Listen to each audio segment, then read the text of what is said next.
ఇగో గిదే ఇంకొక ఫెయిల్యూర్. ఇగో ఇది చూడండి, రాజకీయ శరణార్థిగా గుర్తించండట. ఫోన్ ట్యాపింగ్ కేసు కూడా ట్యాపింగో ట్యాపింగో ట్యాపింగో ట్యాపింగో అని మొత్తుకున్నావు కదా రేవంత్ రెడ్డి. ఒక ప్రభాకర్ రావుని భారతదేశానికి తీసుకురాలేకపోయినావు. గిది నీ పరిపాలన. ఒక ఒక ఒక ఒక ముఖ్యమంత్రిగా ఒక ప్రభుత్వాధికారిని, ఫోన్ ట్యాపింగ్లో కీలక పాత్ర పోషించినటువంటి వ్యక్తిని, ఫోన్ ట్యాపింగ్ని అడ్డుపెట్టుకొని ఎంతోమంది బిజినెస్ మ్యాగ్నెట్లని బ్లాక్మెయిల్ చేసి పైసలు వసూలు చేసినటువంటి ఈ వ్యక్తిని చిప్పకూడ తినకుండా చేసింది ఎవరు? ఈయన పోయి అక్కడ అర్జీ పెట్టుకున్నాడు, అక్కడ అధికారులతో ఏమని, ఇగో రాజకీయ శరణార్థిగా గుర్తించండి. అమెరికా ప్రభుత్వానికి ప్రభాకర్ రావు విజ్ఞప్తి. రాజకీయ శరణార్థిగానట ప్రభాకర్ రావుని గుర్తించాలంట. ఆయనకు సిగ్గు లేదు. క్యాన్సర్ బారిన పడిన బుద్ధి రావట్లే, కర్మ ఫలితం అంటారు దాన్నే. ఎవడెవడినైతే బ్లాక్మెయిల్ చేసి సంపాదించిండో ఆ సంపాదన మొత్తం ఆయన క్యాన్సర్ ట్రీట్మెంట్కే పోతుంది. పేరు ఖరాబు, ఇజ్జత్ పాయే, పైసలు కూడా బాయే. ఎందుకు మరి ఇంకా ఇవన్నీ చేసి ఏం లాభం? ఇగో అమెరికా ప్రభుత్వానికి ప్రభాకర్ రావు విజ్ఞప్తి. ఫోన్ ట్యాపింగ్ కేసులో తెలంగాణ సర్కార్ వేధింపులకు గురి చేస్తోంది.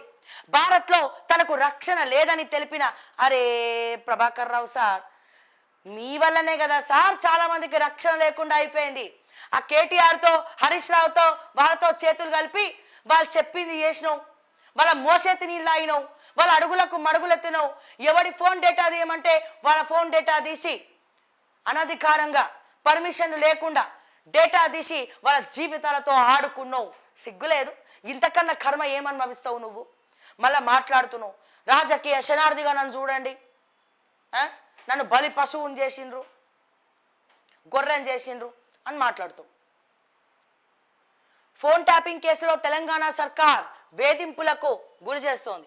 భారత్లో తనకు రక్షణ లేదని తెలిపిన ఎస్ఐబి మాజీ చీఫ్ విదేశాంగ శాఖను ఆశ్రయించనున్న దర్యాప్తు అధికారులు.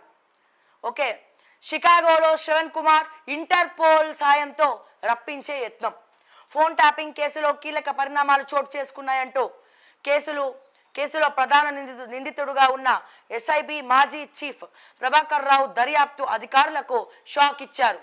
ఓవైపు అధికారులు ఆయన్ను భారత్కు రప్పించేందుకు ప్రయత్నిస్తుండగా, మరోవైపు ఆయన ఏకంగా తనను రాజకీయ శరణార్థిగా గుర్తించాలంటూ అమెరికా ప్రభుత్వానికి విజ్ఞప్తి చేశారు.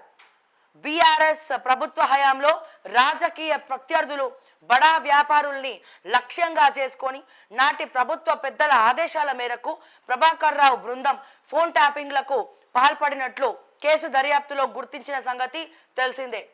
గత డిసెంబర్ 10న కేసు నమోదైన మరుసటి రోజే ప్రభాకర్ రావు అమెరికా వెళ్ళిపోయారు. అప్పటి నుంచి దర్యాప్తు అధికారులకు చిక్కకుండా తప్పించుకున్నారు. విచారణకు హాజరు కావాలని నోటీసులు పంపించగా అమెరికాలో చికిత్స పొందుతున్నానని చెప్తా ఉన్నాడు. ఇటువంటి వాళ్ళను ఇండియాకి రప్పించినటువంటి దౌర్భాగ్య స్థితిలో రేవంత్ రెడ్డి ఉన్నాడు. హోంమంత్రిగా కూడా నువ్వు ఫెయిల్యూరే. అందుకే చెప్తున్నాం, రాజీనామా చేయవయ్యా. నువ్వు హోంమంత్రిగా కూడా నువ్వు ఫెయిల్యూరే కదా.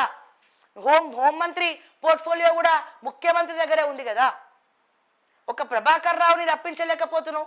కమాండ్ కంట్రోల్ లాంటి పోలీసులను పెట్టుకున్నామంటారు. ఈడ చూస్తే ఏం లేదు. సో ఇది ఏడాది పాలన.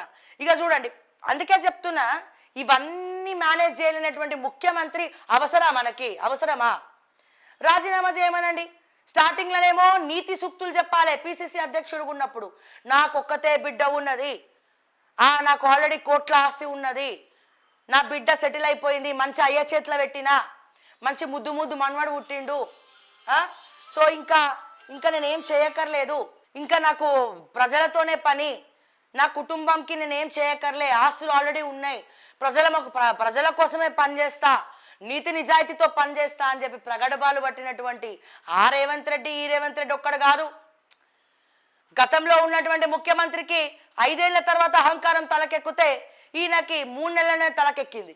సో ఇటువంటి దరిద్రపు పాలన మరి ఏ రాష్ట్రంలో కూడా చూడొద్దని కూడా నేను అనుకుంటా ఉన్నా. ఒక్క పథకం, సంక్షేమ పథకాలు, మళ్ళీ వీళ్ళు పండగలట, సంబరాలట చేసుకో.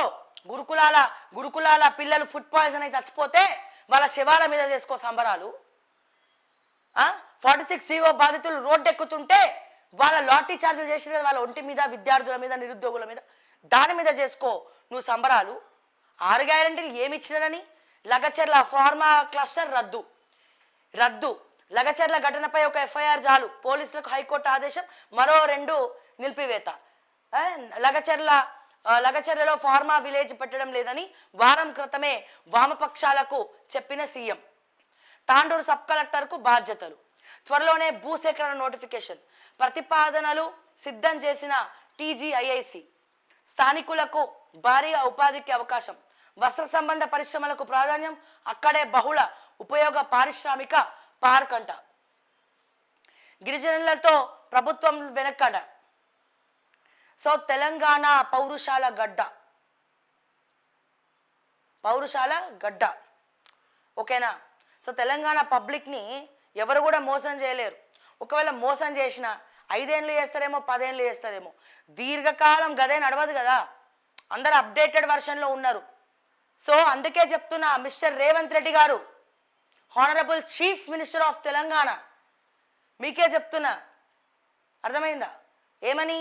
ఏదన్నా డెసిషన్ తీసుకునేటప్పుడు సీనియర్లతో సంప్రదింపులు జరపండి. ఆ డెసిషన్లో ఎకానమీ ఏంటి, బడ్జెట్ ఏంటి, సామాన్యుల పరిస్థితి ఏంది, ఇవన్నీ కూడా ఎవరికి కూడా ఇబ్బంది లేకుండా ఒక సీనియర్స్ లేకపోతే మంచి అవగాహన ఉన్న వ్యక్తులను సంప్రదించి డెసిషన్ తీసుకోండి. పార్టీ అధికారంలో రాకముందు హరగోపాల్ సార్తో ఒక ఇంటర్వ్యూ, లేకపోతే ఇంకొకరితో ఇంకొక ఇంటర్వ్యూ, అధికారం వచ్చిన తర్వాత ఎవరితో ఇంటర్వ్యూలు చేసినావు, ఎవరితో సంప్రదింపులు జరిపినావు, ఒంటెద్ది పోకడ ఎట్లా పోతున్నావు గద్దెలుసుకో. సో అంత ఈజీ కాదు, ఎవరికి కూడా ఏది కూడా అంత ఈజీ కాదు. రేవంత్ రెడ్డి గారు ముఖ్యమంత్రిగా మీరు ఉన్నప్పుడు డెఫినెట్గా ఇది మీ ఫెయిల్యూరే.